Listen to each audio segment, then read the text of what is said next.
नमस्कार। सड़क दुर्घटनाओं में कमी लाने के लिए और आमजन को यातायात के नियमों के प्रति जागरूक करने के उद्देश्य से सड़क सुरक्षा माह मनाया जा रहा है। यातायात से जुड़े कुछ विशेष बिंदुओं पर चर्चा करने के लिए आज हमने अपने कार्यक्रम में आमंत्रित किया है वाराणसी के यातायात पुलिस अधीक्षक श्रवण कुमार सिंह जी को। स्वागत है श्रवण जी आपका हमारे कार्यक्रम में। प्रीति जी, आपका भी बहुत बहुत स्वागत। आपने मुझे आमंत्रित किया जी। दूरदर्शन के प्रोग्राम में। श्रवण जी, सबसे पहले आपसे जानना चाहेंगे कि यातायात व्यवस्था को सफल और सुचारू रूप से चलाने के लिए क्या प्रयास किया जा रहा है? मैं यहाँ पे अगर आप देखें तो 2019 में आया था और 2019 में जब मैंने फरवरी में ज्वाइन किया था जी, तो जो यहाँ पे ट्रैफिक इन्फोर्समेंट का अगर आप डाटा देखेंगे तो लगभग 2300 पर महीने का था।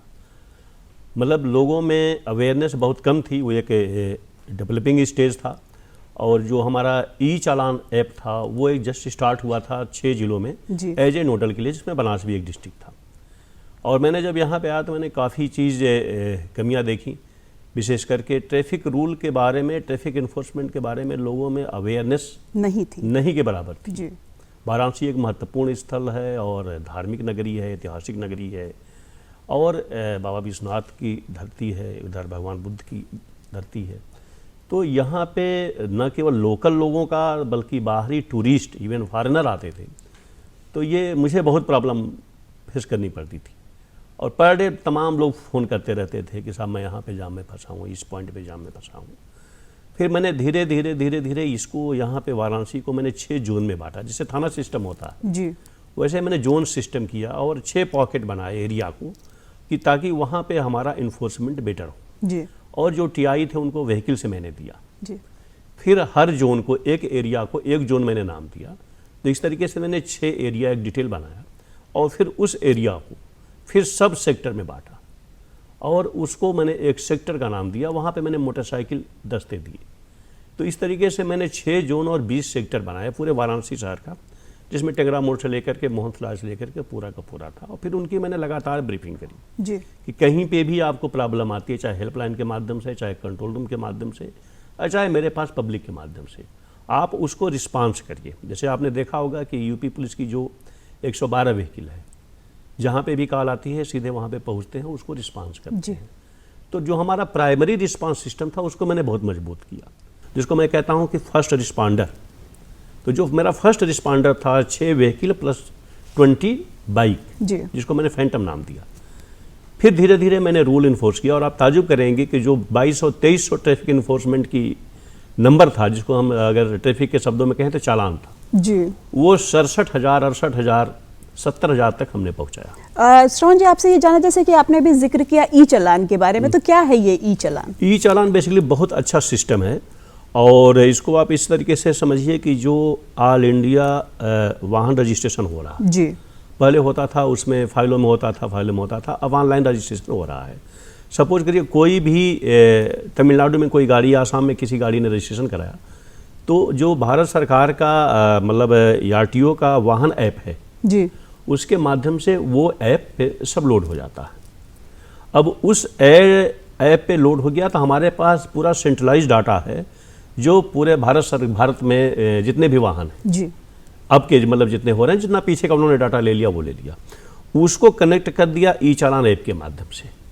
तो हम जब किसी का गाड़ी का फोटो लेते हैं और नंबर उसमें डालते हैं तो हमें पता चल जाता है कि ये गाड़ी बनारस की है या ये गाड़ी तमिलनाडु की है या ये गाड़ी आसाम की है, अदर स्टेट की। उसमें टाइप भी पता चल जाता है। सपोज करें कि अगर कोई गाड़ी है और वो बाइक मेरे सामने दिख रही है और उस पर जो हमने लिया और उस पर सर्च किया ऐप पे, तो बस दिखा रहा है, तो इसका मतलब कि वो जो सामने वाला है वो गाड़ी चोरी की यूज कर रहा है, नंबर प्लेट गलत किया हुआ है। तो इससे तमाम अपराध की भी घटनाएं रुकी, चोरी की भी घटनाएं जो लोग गाड़ी चलाते थे। इसका सबसे बड़ा प्रीति जी सरप्राइजिंग ये है कि जो वाहन चोरी होते थे जी, इस ऐप के आने से मैं दावे के साथ कहता हूं कि अगर इसका पूरा डाटा निकाला जाए स्टेट लेवल में, तो वाहन की चोरी में कमी आई है। क्योंकि वो करेगा क्या, फाइनली वो किसी को बेचेगा तो नंबर प्लेट लेगा, नंबर प्लेट पे चेकअप हो जाएगा उसका जी। तो उसको तत्काल डिटेल जानकारी मिल जाती थी। तो ये इसमें बहुत सी गाड़ियां हम लोगों ने पकड़ी कि जो लोग जिनको पता ही नहीं था, उन्होंने गाड़ी खरीद ली जाए पैसे के प्रलोभन में या अज्ञानतावश, वो पकड़ी गई तो बोले साहब फलाने ने दिया था, फलाने को पकड़ा तो पता लगा साहब इसने कहीं से उठाई थी, चोरी करी थी। तो ये एक बहुत बड़ा हम लोगों ने काम किया। और जो ई चालान ऐप है उसमें पूरा सेंट्रलाइज डाटा, वो जैसे ही हमने ई चालान उसको फ़ोटो लिया, डिटेल डाला, तो ऑटोमेटिक उसमें डिटेल निकल के आ जाता है। तो जो गाड़ियों के प्रिस्क्रिप्शन है, जैसे उसका पोल्यूशन है कि नहीं है, इंश्योरेंस है कि नहीं है, वो डिटेल अपना आ जाता है जी। पहले क्या होता था, शुरू में मेरे सामने जो आया था, ये भी बड़ी मजेदार बात है कि लोग कहते थे साहब हमने तो इंश्योरेंस भर दिया है, हमने तो पोल्यूशन भर दिया है, आप मेरा पोल्यूशन का कर रहे हो। तो हमने कहा भाई सिस्टम पे देखो ना। तो जो यम परिवहन ऐप है उस पर आप अपनी गाड़ी का देखिए। होता क्या था उसमें कि उन्होंने कहा साहब आपकी गाड़ी का 2000 रुपया 1000 रुपया इंश्योरेंस का होगा, आप पैसा दे दीजिए। लोग सहूलियत के लिए, बचने के लिए, जो उनके लोकल के अगल बगल के होते थे उनको रसीद दे दिया, रसीद लेके कर लिया जी। अब अगर 50 से उन्होंने 2000 रुपये लिए तो 1 लाख रुपए ले लिए।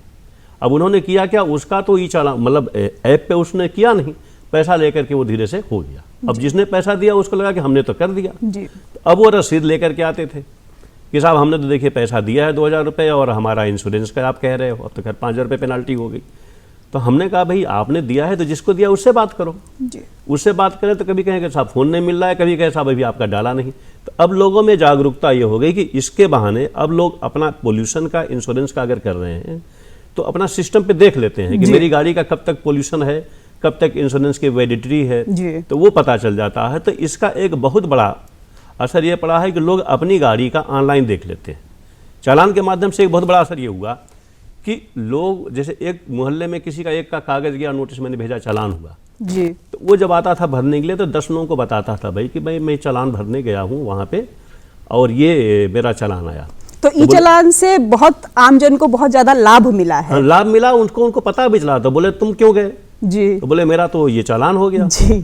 तो बोले तुमको कैसे पता चला, बोले यम परिवहन पे मैंने देखा जी। तो बोले आप भी देख लो यम परिवहन पे, उन्होंने देखा तो उनकी भी गाड़ी का चालान। तो अब लोग जो है, अब ये आदत में आ गया है बनास के लोगों में कि वो 10 दिन 5 दिन पे अपनी गाड़ी का देख लेते हैं कि मेरी गाड़ी के बारे में कहीं कोई चालान तो नहीं है। मतलब हमें बताने की आवश्यकता नहीं है, वो खुद ही अपना इतना कॉन्शियस है कि अपना देख लेते हैं। जी। जुर्माने की जैसे बात चल रही है तो जो लोग यातायात के नियमों का उल्लंघन करते हैं, जुर्माने का क्या प्रावधान है इसमें? देखिए 3 सिस्टम पे है जी।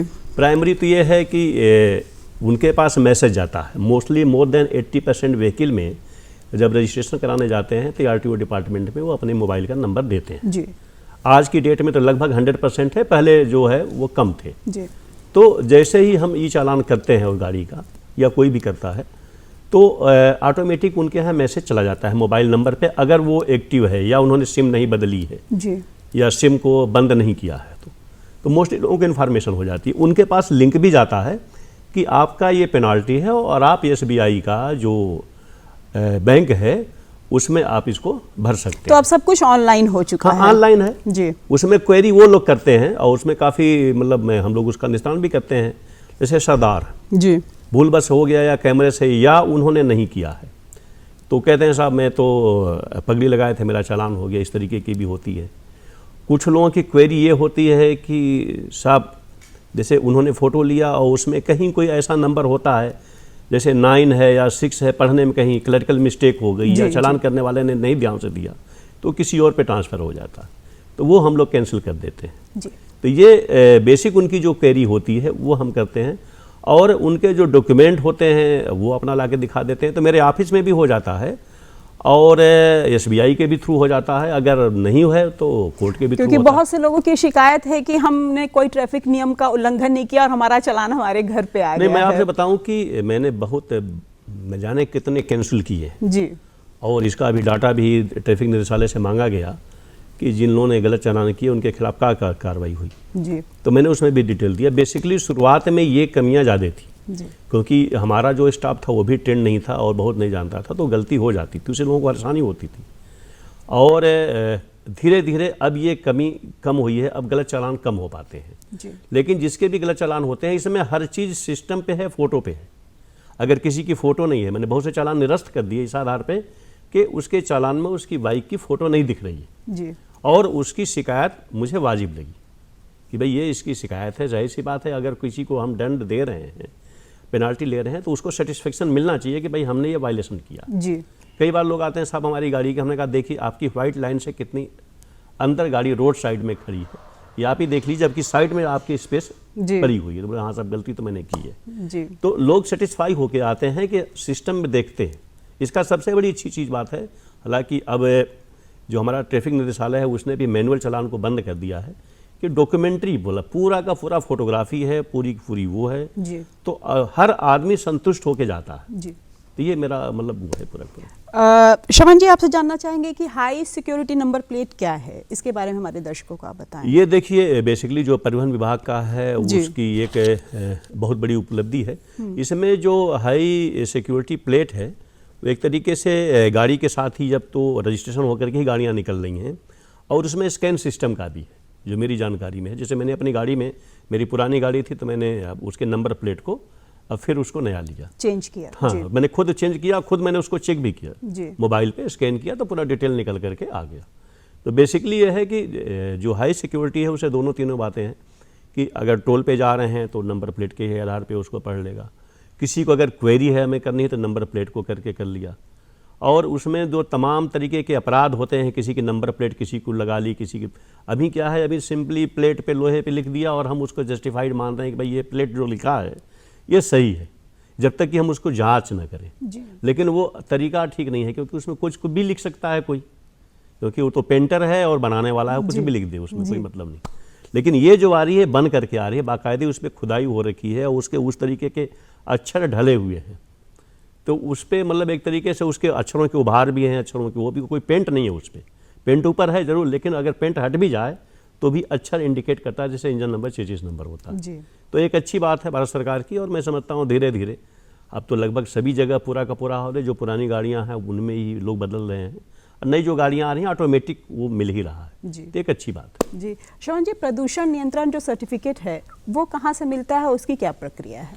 देखिए इसके लिए प्रदूषण डिपार्टमेंट है, ऑलरेडी आपने देखा होगा, और मोस्टली जो डिपार्टमेंट है वो पेट्रोल पंप के आसपास ये लोग अपना किए रहते हैं, ताकि मोस्टली आदमी जहाँ पे भरता है वहीं पे वो चेक करते हैं, और चेक करने के बाद उसको पोल्यूशन का सर्टिफिकेट। सरकार की ओर से कोई व्यवस्था नहीं की गई है कि वहाँ से आपको सर्टिफिकेट दिया जाएगा? नहीं, इसका डिपार्टमेंट है बाकायदे, पोल्यूशन डिपार्टमेंट है जहाँ पे वो अपने जाते हैं लोग, वहाँ पे अप्लाई करते हैं, उनके जो एजेंट होते हैं, उनके जो डीलर होते हैं लेके जाते हैं। वही मैंने कहा ना कि पहले लोग सुविधा के लिए जैसे आया उन्होंने भर दिया, अपना दे दिया, उन्होंने मान लिया कि मेरा जी ऑनलाइन कर दिया, लेकिन उसमें चालाकी ये कहते थे पैसा तो 10 लोगों से 20 रुपये ले लिए पर गाड़ी, अगर 2000 जो लिया तो बिचौलियों का काम था वो खत्म हो चुका हाँ, है। अब मतलब आदमी संतुष्ट है तो उसने अपना देख लेगा, वही भाई 3 दिन में आपका ऑनलाइन हो जाएगा। जी। उसने 3 दिन बाद अपना यम परिवहन पे गया, अपना उसने देख लिया। अब यम परिवहन पे भी सुविधा इतनी अच्छी हो गई है कि पहले गाड़ी के नंबर से लोग कर लेते थे, तो कोई किसी का गाड़ी नंबर डाल करके कर सकता था, जी लेकिन अब हमारी गाड़ी का कोई दूसरा नहीं कर सकता यूज़ जब नहीं तक कर कि सकता, इंजन जी। नंबर 33 नंबर न पता हो। जी। और श्रवण इंजन जी- नंबर 33 नंबर उसी को पता होगा जिसके पास गाड़ी कागजात होगा, क्योंकि नंबर प्लेट तो गाड़ी पे दिख जाती है, जी लेकिन इंजन नंबर पेपर से, 33 जी। नंबर गाड़ी पे नहीं नहीं होता है दिख उस सकती। समय। जी। श्रवण जी, ज़्यादा से ज़्यादा लोग यातायात के नियमों का पालन करें तो आम जन से क्या कहना चाहेंगे आप? मैं तो मुझे बड़ी मतलब खुशी की बात है, मैं 2 इंसिडेंट दूंगा। अभी पिछली मीटिंग हो रही थी जब मैंने ज्वाइन किया था वाराणसी में, तो ऐसी कोई मीटिंग नहीं होती थी जिसमें 80% टॉपिक ट्रैफिक का नहीं होता था। जी, बहुत बड़ी समस्या थी। बहुत बड़ी समस्या थी, और चाहे एफएम हो, चाहे रेडियो चैनल हो, चाहे बाकी चैनल जितने हो, सभी लोग कहते थे। लेकिन पिछली जब मीटिंग हुई माननीय विधायक सांसद प्रतिनिधिगणों की, तो फर्स्ट टाइम मैं वहाँ पे एज ए बैठा रहा, किसी ने मुझसे एक सवाल नहीं पूछा कि ट्रैफिक को इशू है। बहुत बड़ी उपलब्धि तो है। ये बड़ी उपलब्धि है। और कल माननीय मुख्यमंत्री जी यहाँ पे आए थे, तो हम लोगों ने उपलब्धि में जब दिया था तो हमने वाराणसी को दिया था कि हमने 100% हेलमेट का, और मैं दावे के साथ कहता हूँ कि अगर कोई एजेंसी इसको सर्वे करे तो पूरे यूपी में वाराणसी नंबर 1 पे है हेलमेट के पहनने के मामले में, जी। 100%। तो मैं इसमें आपके मतलब दूरदर्शन के माध्यम से और इस प्लेटफॉर्म के माध्यम से मैं पूरे वाराणसी शहर का स्वागत करना चाहता हूं कि मतलब आपने 2 साल के अंदर जो आप कहते थे कि मैं नहीं सुधरूंगा, और आपने खुद को अपने को मोल्ड किया और खुद अपने को बदला। जी, तो मेरी नियमों बस- का पालन किया पूरी हाँ, तरह से। और नहीं उससे अच्छा मैं तो हमेशा कहता हूं भाई क्यों तुम 5,000 10,000 रुपये दे रहे हो, 5,000 10,000 रुपये हेलमेट न लगाने में क्या बहादुरी है। जी आप अगर 2,000 रुपये हेलमेट का फीस दे रहे हो, 2,000 रुपये में आप बच्चे की पढ़ाई कर सकते हो, 2,000 रुपये महीने में दूध पी सकते हो, जी 2 महीने मतलब आपके उतने पैसे आपकी इकोनॉमी में काम आएंगे। जी तो सरकार कोई ऐसा तो है नहीं कि भाई सरकार मतलब कर रही है उसके लिए पैसे आप अपने बचाइए, और ये भी बचाने का एक तरीका। जी तो लोगों ने उसको माना, और पेनाल्टी भी है चूँकि 1,000 रुपये हेलमेट का, अब लोगों को लगता है साहब 1,000 रुपये हेलमेट है, तो कहते हैं साहब नहीं करेंगे। और 1,000 में तो हेलमेट ही आ जाएगा। हाँ नहीं, हवा भी जाती है। अभी हम लोग कार्यक्रम भी कर रहे हैं जी। और इसको अगर देखें तो मतलब बहुत से लोग मेरे पास फ़ोन आते हैं, बहुत लोगों की जानें बची, कितनी चोटों से लोग बचे हैं, उसका मतलब हाँ सेफ्टी बहुत हुई है। जान कई मेरे पास कई लोगों के पता है कि जिसकी जान बची हेलमेट पहनने की वजह से, वो धन्यवाद देते हैं कि साहब आपकी वजह से मैं बच गया, ज़िंदगी जी रहा हूँ। तो हमारी वजह से क्या बचे, मतलब ऊपर वाले ने बचाया। लेकिन आप रोड पे चल रहे हैं तो रूल को फॉलो, ये मतलब करिए कि मैं कह रहा हूँ या सरकार कह रही है, अपने लिए करिए आप। क्योंकि ऐसा अब वो जमाने चले गए कि आदमी पूरी ज़िंदगी बीत जाता था, घर से बाहर, गांव से बाहर नहीं निकलता था। अब तो आदमी 24 घंटे में शायद ही 10 घंटे घर में रहता हो। हमारी पूरी ज़िंदगी ही रोड पे बीत रही है, चलने फिरने में ही बीत रही। तो जो भारत सरकार ने भी सड़क सुरक्षा माह का आयोजन किया है, वो इसीलिए किया भाई कि हमारी ज़िंदगी हम बच ही नहीं सकते हैं रोड पे बगैर ये। जी, तो दोस्तों जैसा कि श्रवण सर ने बताया कि यातायात के नियमों का आप पालन करें, तभी आप खुद को सुरक्षित रख सकते हैं और अपने परिवार को और समाज के अन्य लोगों को भी आप सुरक्षित रख सकते हैं। श्रवण जी, आपने अपना कीमती समय निकाला और हमारे दर्शकों को आपने इतनी अच्छी जानकारी दी यातायात के बारे में, इसके लिए आपका बहुत बहुत धन्यवाद।